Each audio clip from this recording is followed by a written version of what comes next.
I'll see you in the land of Moria. Death awaits you at the border. Pass on through the gates of fun, destroy the ring of power and wonder. Hi, welcome to another edition of the Lord of the Rings strategy battle game, courtesy of Games Workshop. I'm your host, Roman Daisel.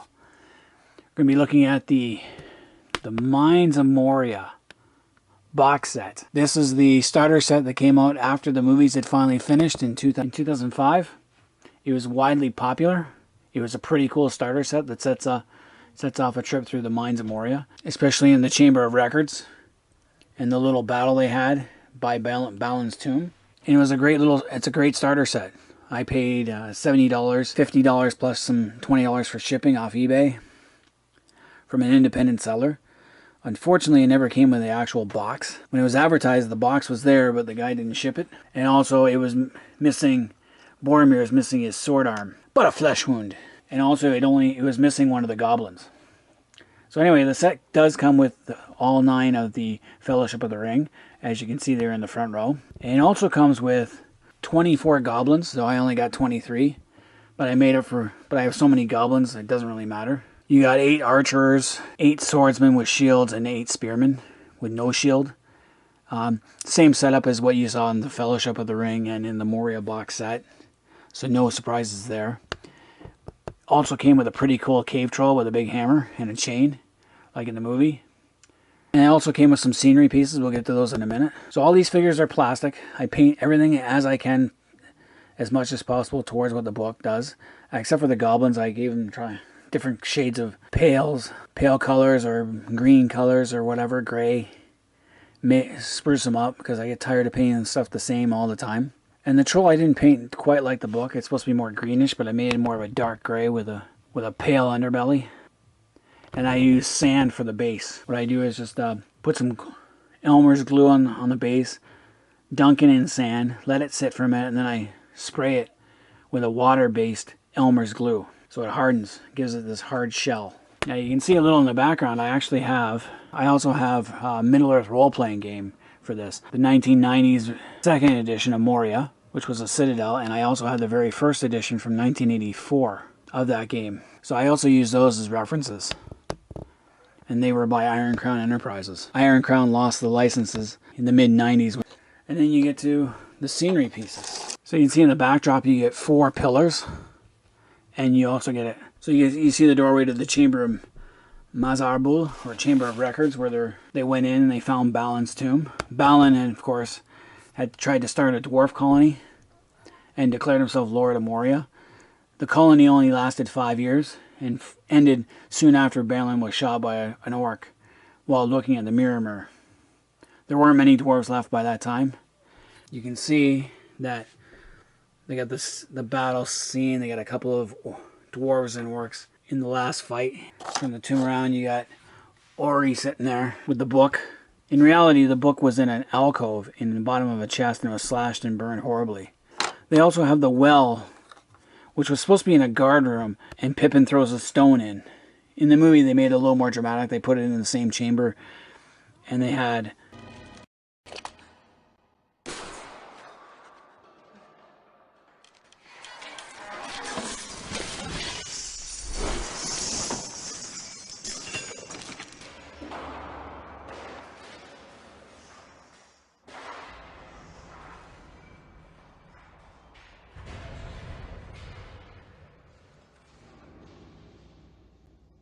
to make it more dramatic. But in reality, it was just... At least the middle way goes up.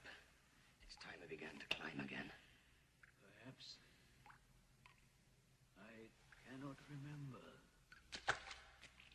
What's that?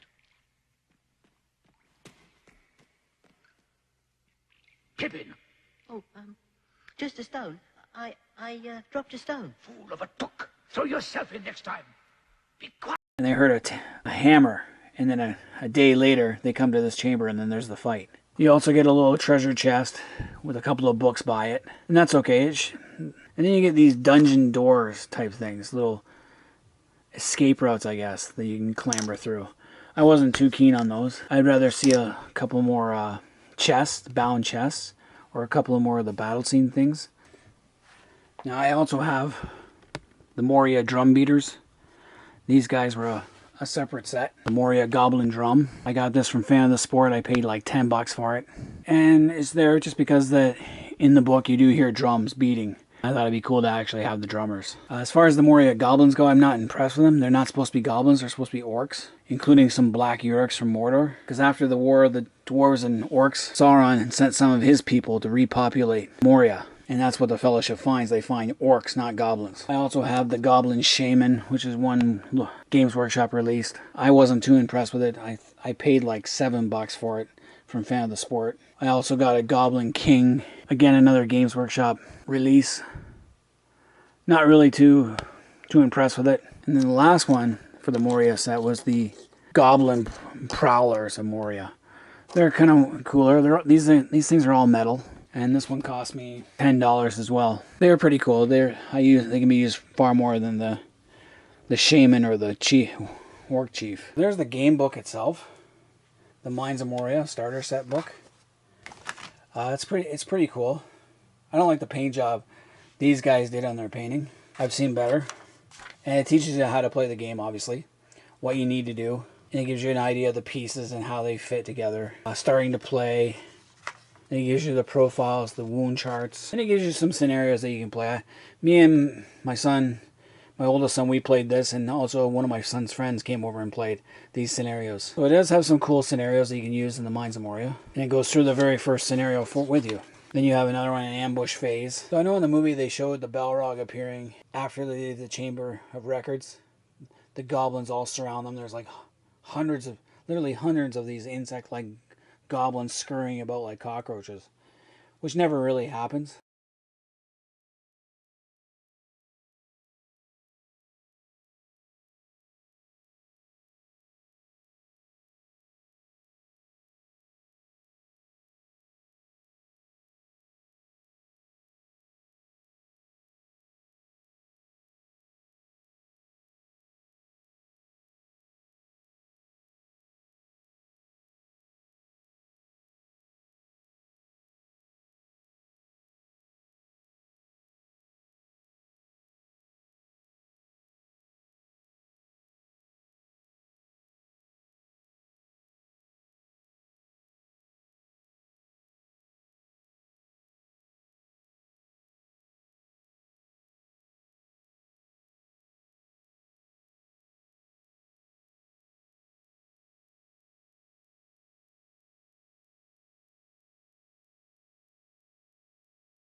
They flee down a back stair from the Chamber of Records, and Gandalf tries to block the entranceway. But a Balrog does show up, and Gandalf doesn't know what it is at the time. And they have a contest of will, and Gandalf's spell breaks and makes the chamber collapse. So the Balrog you don't actually physically see until you get to the second hall of Moria and the Bridge of Khazad-dûm. The Battle of Balin's Tomb as the fourth scenario. That's a pretty cool picture. It's a great starter set to have. A good introduction to the game.